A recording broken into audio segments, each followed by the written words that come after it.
उत्तर प्रदेश के मुरादाबाद में आगामी कावड़ यात्रा 2026 को लेकर जिला प्रशासन और पुलिस ने तैयारियां तेजी से कर दी हैं।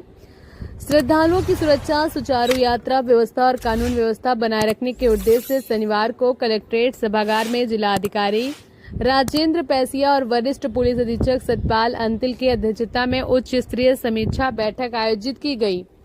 बैठक में कांवड़ यात्रा से संबंधित सभी व्यवस्थाओं की विस्तार से समीक्षा की गई। जिलाधिकारी ने अधिकारियों को निर्देश दिए कि यात्रा के दौरान श्रद्धालुओं को किसी भी प्रकार की असुविधा न हो, इसके लिए पेयजल, चिकित्सा सुविधाएं, साफ सफाई, प्रकाश व्यवस्था, बैरिकेडिंग और संवेदनशील स्थलों पर विशेष निगरानी सुनिश्चित की जाए।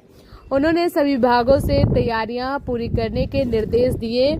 वहीं एसएसपी सतपाल अंतिल ने सुरक्षा व्यवस्था की समीक्षा करते हुए कहा कि कावड़ मार्गों पर लगातार पुलिस गश्त रहेगी और संवेदनशील क्षेत्रों में आंतरिक पुलिस बल पर तैनात किए जाएंगे। उन्होंने अफवाह फैलाने वाले और माहौल बिगाड़ने वाले की कोशिश करने वाले तत्वों पर कड़ी निगरानी रखने के निर्देश दिए।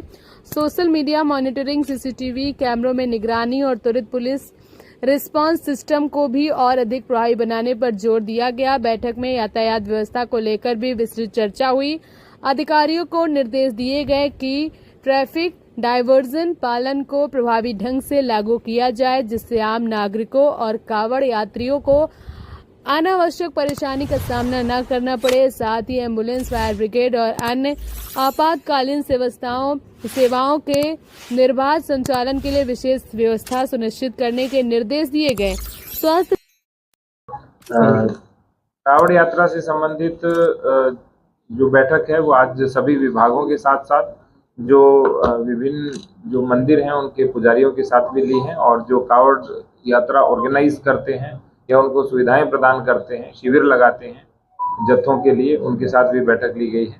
और जो माननीय मुख्यमंत्री महोदय की वीसी में जो निर्देश दिए गए थे, उसके अतिरिक्त जो सीएस सर की वीसी में भी निर्देश दिए गए थे, और अभी एडीजी सर की वीसी भी हुई है, उसके माध्यम से निर्देश दिए गए थे।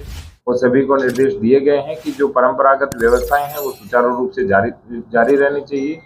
जो कावड़िए या भोले या श्रद्धालु हैं उनको किसी प्रकार की कोई समस्या नहीं आनी चाहिए और कोई नई परंपरा आरंभ नहीं होनी चाहिए। और जो डीजे है वो 10 फीट चौड़ा होना चाहिए और 12 फीट से अधिक ऊंचा नहीं होना चाहिए। ये सारे निर्देश दिए गए हैं और अच्छे से जो कावड़ यात्रा है जो अगले महीने शुरू हो रही है उसको हम संपन्न करवाएंगे।